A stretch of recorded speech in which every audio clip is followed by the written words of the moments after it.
Hello and welcome to Leadership Ripples with Leah Fink. Every action that you take as a leader has a ripple effect, going not only out into your team, but into the organization and even into people's personal lives. On this show, we use real examples from leaders like yourself so we can explore them, learn from them, grow, and ultimately make sure that we're creating the kind of ripples that we want to. Please feel free to comment and ask your questions during the show. And even if we're not live anymore, if you want to leave your comments and questions, I can make sure to get back to you. If you've been enjoying the show, thank you so much. And I'd really appreciate it if you can go to your favorite podcast app. You'll find the link for that in the description and leave us a review or a rating, as it really helps this show get to more people. Today, we're talking about something that can be quite complicated, and that is the balance of how much you're responsible for supporting your staff's mental well-being and their responsibility to being mentally healthy. AP shares their situation. I have a staff member on my team who is dealing with some mental health issues. She has quite bad anxiety that often affects her ability to work. I've made several accommodations for her to the point I think the other staff are seeing it as favoritism. I'm starting to get frustrated as I don't think she's putting in effort to do better and expects me to do everything. You talk about the responsibility of leaders to create a mentally healthy workplace, but I think she should be taking on some of the responsibility for her own health. What can I ask her to do? So, this is a great question, AP, and thank you so much for sharing it. And like I said, this is a complicated topic. This doesn't always have a perfect answer. So, we're going to dive into some ideas of mental health in the workplace and some concepts of leadership to give you a bit of a framework of how you might think about this. First, we've got to really look at some of this language when we talk about mental health, because we both use mental health to speak about generally being mentally well, and we also use it to refer to mental illness or mental disorders. So for the purpose of this conversation, we're going to make sure that we're separating those two things, as it really does help when you look at how you're going to address them. Let's talk about mental illness briefly. And you might already know this, but let's give a brief intro so we're all on the same page. So mental illness or mental disorders are medically diagnosed, and hopefully they're also being supported by a professional. And the most common mental illnesses in North America are mood and anxiety disorders. You might also know mood disorders as depression, or that's what people tend to call it. And with that, we really need to make sure that we're distinguishing what makes a disorder, because people in your life might talk about anxiety and depression in different ways, because those are words that we use to describe this experience or how we're feeling. So I could say I'm feeling anxious when I have something that's really stressful in my life. Or I could say I feel depressed when I'm really sad about something. But that is different than being diagnosed with a medical disorder. In North America, we use the DSM-5 that's created by the American Psychiatric Association as a way of distinguishing this as being a long-term challenge, not just a short-term feeling or short-term experience, and something that affects your day-to-day life in this ongoing way. And of course, this applies to a whole host of other disorders as well. Those two are the most common, and they do have the language that I feel is used most outside of the term of diagnoses, plus anxiety is what AP mentioned in her story. So for AP and for everyone else who has staff who speak about a mental disorder, there's some basic things to be aware of. Now, of course, this can be slightly different depending on where you live, where you are in the world. And I will say I am not a legal professional. So please take this as a rough guideline and ensure that you're checking in with your own organization, with your own legal, with your own HR to make sure that you're handling this well for your situation. So first of all, staff do not have to disclose any issues to you, and you cannot directly ask about them, aside from a couple specific fields that might either ask you about it during the application process or have a psychological evaluation. But that is something that you would choose to go into that field knowing that. So it's a conscious choice.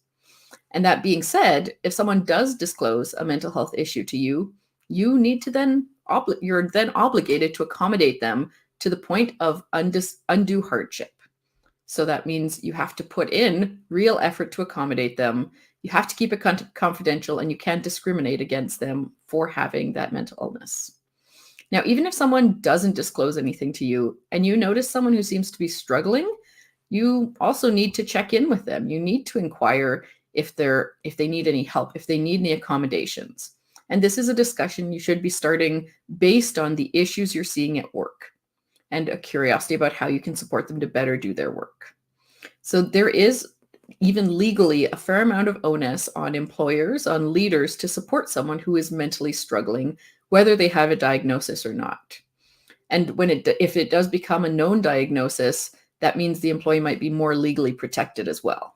Whereas another employee who maybe speaks about how they're struggling but doesn't disclose a diagnosis might not, or might see a different consequence for a poor performance.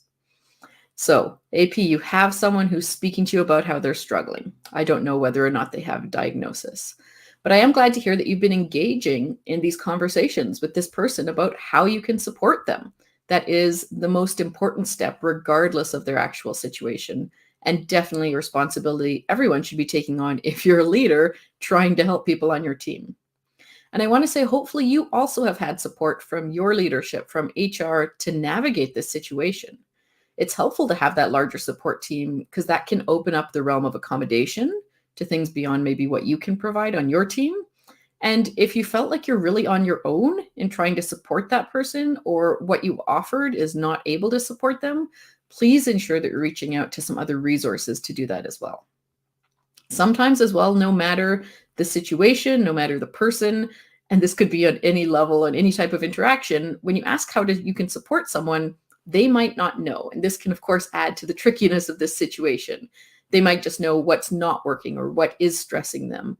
And it may take them some time. It may take some trial and error to get to that. So it may take you, as their leader, some patience, of course, to go through this process. You might need to experiment, to do lots of check-ins with them and make sure that you can find something that's working. And also during this whole process, if you haven't already connected them, if your workplace hasn't already connected them, really look at some of those outside resources and make sure they're aware of those.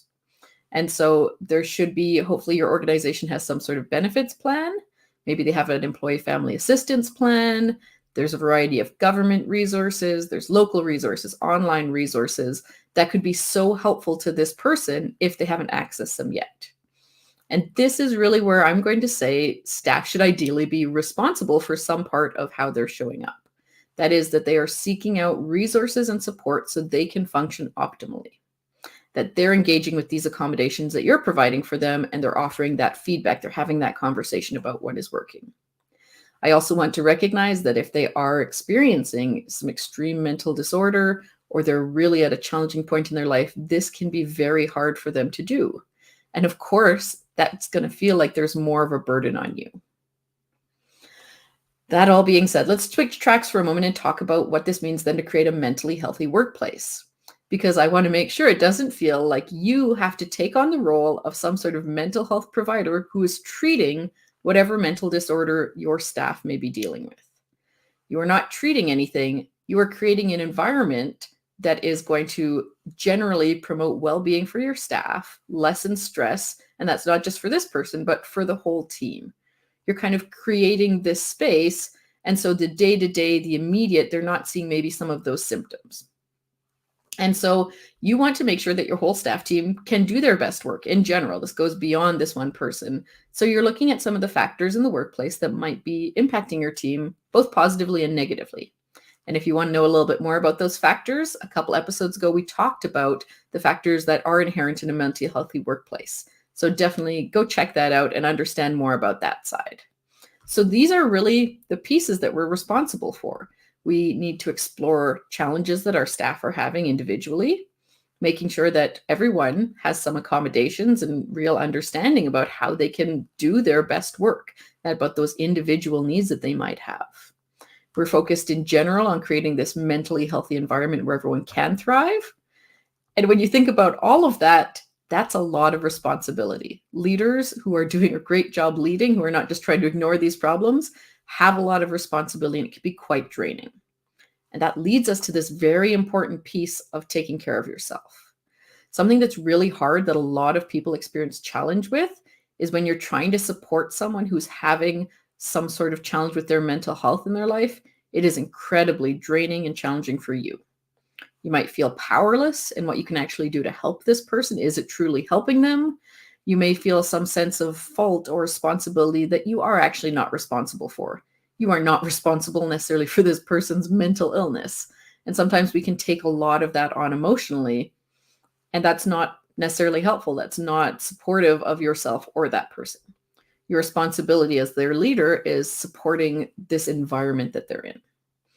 And of course, you can also feel trapped in this situation of you're trying to support someone with different needs while supporting the rest of your team and having to work potentially with this differing outcome. There can be this emotional burden, of course, but there's also a professional burden often. If there's a reality that this employee is not optimally functioning in the way that you hope all your team members are, in the way that their job roles say they are supposed to contribute, you might not have to be doing extra work to support that. Your team might feel like they're taking on extra work to support that. It's a really hard situation, and absolutely everyone in that situation, from the person who's dealing with that mental challenge to everyone on your team and yourself, I feel so much empathy for you as you work through this. And that's why I'm reiterating, really make sure that if this is a possibility at all, if it's safe for you at all, reach out to your leaders and those supports in your organization. Obviously, also trying to get support for yourself in your personal life, maybe also professional support, so you are able to handle this the best you can. I've got to say, some organizations do have really amazing support set up that if you share this, they'll come in with all sorts of ways that they can help you and this employee. And really sadly, there are a ton of organizations that not only will not support, but might even discriminate, act definitely immorally, maybe illegally, because they don't want to deal with this problem. And that puts you obviously in a tough place of what you want to do with that. And that's a much bigger answer and discussion than this show is. So do your best to support yourself and your team. Reach out for those resources. And I hope this was helpful to you, AP, for some ideas about this framework of mental illness in the workplace versus mentally healthy environments. And really, if you take one thing, just about that piece of how you can get support for yourself so you are able to handle this the best. I am very much looking forward to our discussion after this, as I also want to be one of your supports. And as a reminder, if you have a story that you want to share with the show, like AP did, I would love to hear it. You can find the link for that in the description below, and then you can look forward to a session with me after so we can make sure your question is answered and give you some extra resources to work with. This show is available in podcast form if you prefer to listen that way. That comes out on Friday mornings, and the link for that is also in the description. I want to thank you so much for listening and learning with me. This is such a big, complicated topic that is becoming more and more alive in our world. And so taking this time to really understand it in the terms of your leadership is so important. So thank you for being here. And as we close, remember to ask yourself, what kind of ripples are you going to create this week?